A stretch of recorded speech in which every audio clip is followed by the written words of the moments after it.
everybody, it's the 13th Wolfman. You know what today is? Today is day 23, the 31 days of horror. 31 movies, 31 days all horror. I talk about them. There's other people doing this. Brother Max, Double Shot J, Mood 616, Carly. There's Jennifer Toshi, Professor Macabro, Random Horror, Chill Pilgrim doing it over on Letterboxd. Tony has 9 Figures doing it over on TikTok. And many others. Just get on the keyboard and go,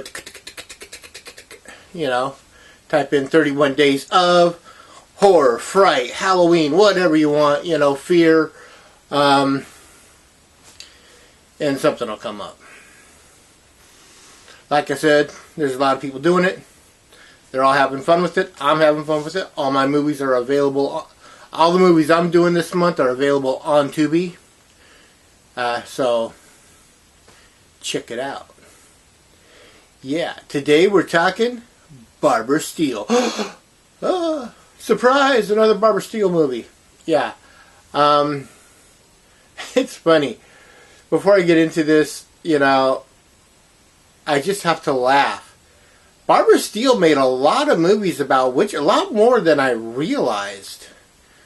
I mean, there's a lot of movies surrounding witchcraft and witches that she's a part of.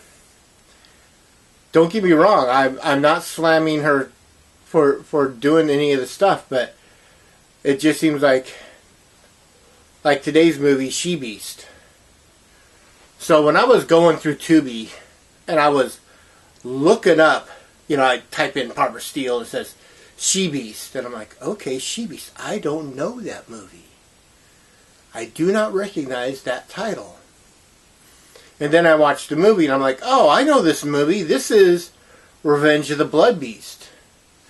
So I know it as something else. This is one of those movies where it was released one place as something and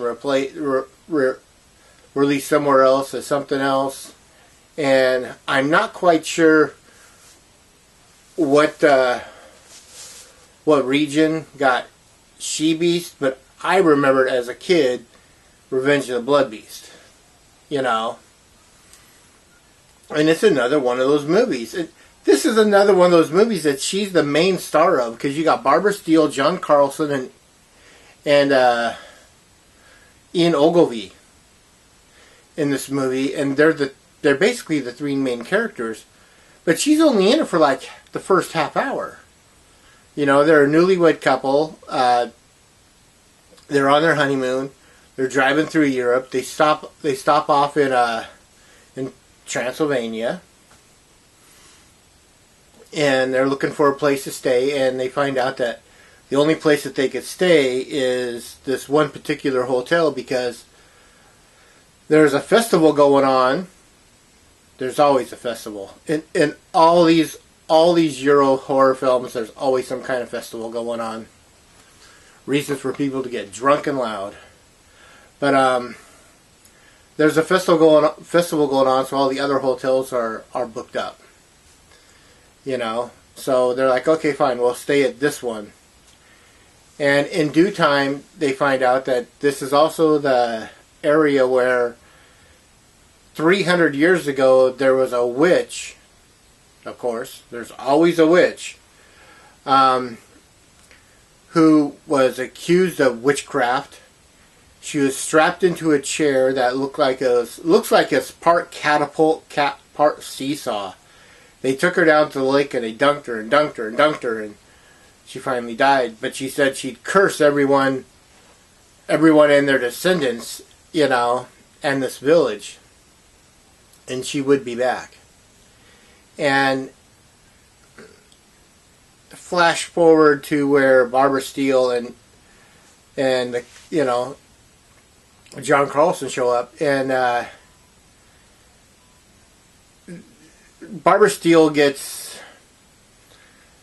they get into a car accident. She goes into the lake, the same lake that they dunked the witch, and then she's disappeared for the next 45 minutes, 40 minutes. The movie is not that long. She shows up at the end of the movie, but it's all about him trying to find his wife and trying to find out what happened to his wife. And you have the other main character is a descendant of Van Helsing, but they call it Von Helsing. I think that's for copyright protection. You know, they don't want to pay the Bram Stoker, licensing right to use the word Van, so they changed the A to an O. It's Von Helsing, but they do mention Dracula, and they mention that his descendant did rid the area of all vampires. So I don't know. It just seemed kind of weird that it's like, yes, my name is Von Helsing. It's not Van Helsing. It's a weird little movie, and in some areas I feel like it got a little too comedic. There's a car chase towards the end of the movie, and almost feels like they took something out of Benny Hill to me. And if you don't know who Benny Hill is, man, you missed out. But Benny Hill was a British slapstick humorist that was around from like the 1960s to the early 90s.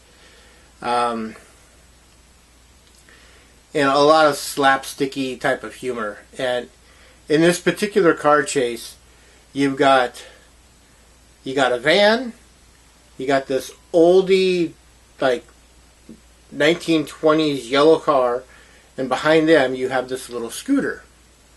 And they're all going down the road, and the people in the van turn off to try to lose the people in the yellow car, and they do. And the little scooter drives right by, and next thing you know, you're seeing this. I swear, this scooter shows up like about 10 to 15 times in the next 5 minutes from all different ways. It's like there's no way that scooter could be coming from this direction, because they just left it back there. And it kind of feels like that Volkswagen Bug that's in the movie Bullet with Steve McQueen that shows up. I mean, it just constantly shows. But this, you could also tell that this scene was sped up to make the cars look like they're going faster than they are. And it had that Benny Hill feel to it. If you know what I'm talking about, you know what I'm talking about. All we needed was yakety sax playing over the background. But yeah, it's not a bad movie. That scene alone was just kind of weird. That 5-minute car chase, or however, it seemed like it took forever. But whatever. They had to stretch the movie to get it to play in theaters. I know that there's a minimum time limit nowadays. It's like I think when I was doing the Wicked Horror Show, someone said that the movie's got to hit at least 82 to 85 minutes for it to get shown in theaters. So this is the 1960s. I'm thinking they probably did the same thing. So they just kind of like, oh well, let's just throw in some filler stuff, and it'll get it into the theater. Barbara Steele still does a great job, no matter how little time she's on the screen in this movie.